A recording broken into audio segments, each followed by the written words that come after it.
दोस्तों स्वागत है आपका हमारे YouTube चैनल में। आशा करते हैं कि आप लोग अच्छे होंगे और खूब मन लगा के पढ़ाई कर रहे होंगे। तो पिछले क्लास में हम वर्णमाला टॉपिक को खत्म कर चुके हैं। तो अगला टॉपिक हमारा रहेगा संज्ञा, यानी कि संज्ञा के बारे में आज हम पढ़ेंगे। तो संज्ञा दो शब्दों से मिलकर बना है, एक सम प्लस ज्ञा, यानी कि सम प्लस ज्ञा को मिलाकर संज्ञा बना है। संज्ञा का शाब्दिक अर्थ होता है सम्यक ज्ञान, यानी कि सही ज्ञान, सटीक ज्ञान। संज्ञा एक विकारी शब्द है। विकारी शब्द उसे कहते हैं जो लिंग कारक वचन के आधार पे बदला जा सकता है। जैसे लड़का है तो उसके लिंग को आप चेंज कर सकते हैं, जैसे लड़की कर सकते हैं। तो संज्ञा एक विकारी शब्द है। संज्ञा कहते किसे हैं? तो संज्ञा का परिभाषा है किसी प्राणी वस्तु स्थान समूह आदि का बोध कराने वाले शब्दों को क्या कहते हैं? संज्ञा कहते हैं। किसी प्राणी वस्तु स्थान समूह आदि का बोध कराने वाले शब्दों को क्या कहते हैं? संज्ञा कहते हैं। यानी कि जो प्राणी का, वस्तु का, स्थान का, समूह का बोध कराए, यानी कि किसी भी प्राणी के नाम को, वस्तु के नाम को, स्थान के नाम को और समूह के नाम को क्या कहते हैं? संज्ञा कहते हैं। जैसे कि राम ताजमहल आगरा, यानी कि राम एक व्यक्ति है तो इसको संज्ञा कहेंगे। ताजमहल एक वस्तु है तो इसको भी हम किस नाम से जानेंगे? संज्ञा के नाम से जानेंगे। और आगरा एक स्थान है तो इसे भी हम संज्ञा के नाम से जानते हैं। संज्ञा के भेद कितने होते हैं? तो संज्ञा के भेद मुख्य रूप से 3 होते हैं। मुख्य रूप से संज्ञा के भेद 3 होते हैं। रचना व्युत्पत्ति के आधार पर संज्ञा के भेद 3 होते हैं, यानी मुख्य रूप से और रचना व्युत्पत्ति के आधार पर संज्ञा कितने होते हैं? तो 3 होते हैं। और कुल संज्ञा के भेद कितने होते हैं? तो 5 होते हैं। कुल संज्ञा के भेद पूछा जाए तो 5 होते हैं, लेकिन मुख्य रूप से रचना के आधार पे, व्युत्पत्ति के आधार पे संज्ञा के भेद कितने होते हैं? तो 3 होते हैं। तो कुल संज्ञा के भेद 5 होते हैं। कौन कौन सा? तो जातिवाचक संज्ञा, व्यक्तिवाचक संज्ञा, भाववाचक संज्ञा, समूहवाचक संज्ञा, द्रव्यवाचक संज्ञा।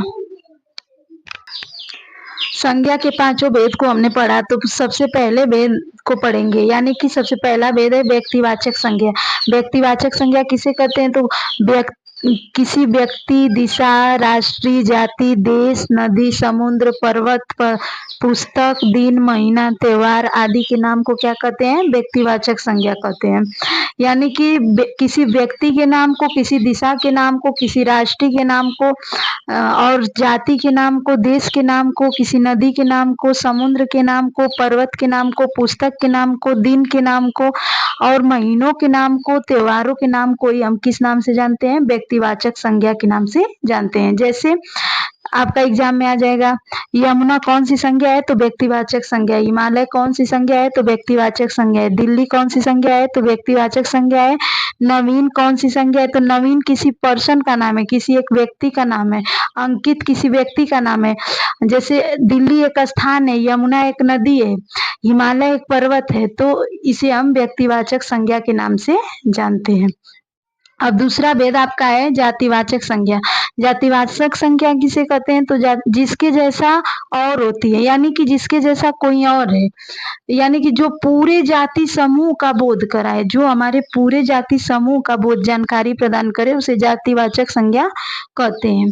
जातिवाचक संज्ञा को पहचानेंगे कैसे? जैसे लड़की, यानी कि जब किसी लड़की की बात हो या किसी लड़के की बात हो तो पूरे जाति समूह का बात करता है, न किसी एक व्यक्ति का बात करता है। यानी किसी के नाम को इंगित नहीं कर रहा है, बल्कि लड़की बहुत सारी होती हैं और लड़के बहुत सारे होते हैं, तो किसी जाति समूह का नाम ले रहा है।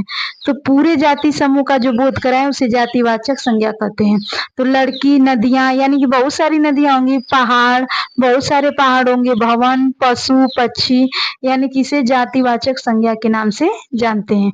अगला भेद है आपका भाववाचक संज्ञा। तो भाववाचक संज्ञा किसे कहते हैं? तो जिस संज्ञा के माध्यम से व्यक्ति, वस्तु के भाव तथा अवधारणा, प्रकृति, गुण को हम महसूस करते हैं, जो हमारे फीलिंग होते हैं, उसे ही हम भाववाचक संज्ञा के नाम से जानते हैं। यानी कि जिसके माध्यम से व्यक्ति, वस्तु, भाव की अवधारणा, प्रकृति, गुण को हम महसूस कर सकें, उसे ही भाववाचक संज्ञा कहते हैं। जैसे प्यार, गर्व, बुराई, निराशा ये सब क्या है?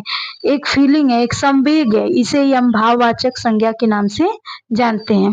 अगला भेद आपका है समूहवाचक संज्ञा। तो समूहवाचक संज्ञा किसे कहते हैं? तो वे व्यक्ति व वस्तु जिनको गिना न जा सके, यानी कि जो गणनीय न हो। वे व्यक्ति वस्तु जिनको गिना न जा सके, जिसको गिना जा सके और अर्थात गणनीय हो, समूहवाचक संज्ञा कहते हैं। यानी कि जिसको गिना जा सके और जो गणनीय हो उसे समूहवाचक संज्ञा कहते हैं। जैसे सभा, सेना, कक्षा, गुच्छा आदि। आर्मी, पुलिस ये सब क्या है? वर्ग। ये सब समूहवाचक संज्ञा है। कोई सभा है, कोई सेना है, कोई कक्षा है, कोई गुच्छा है, ये सब कौन सी संज्ञा कहलाएगी? तो समूहवाचक संज्ञा कहलाएगी।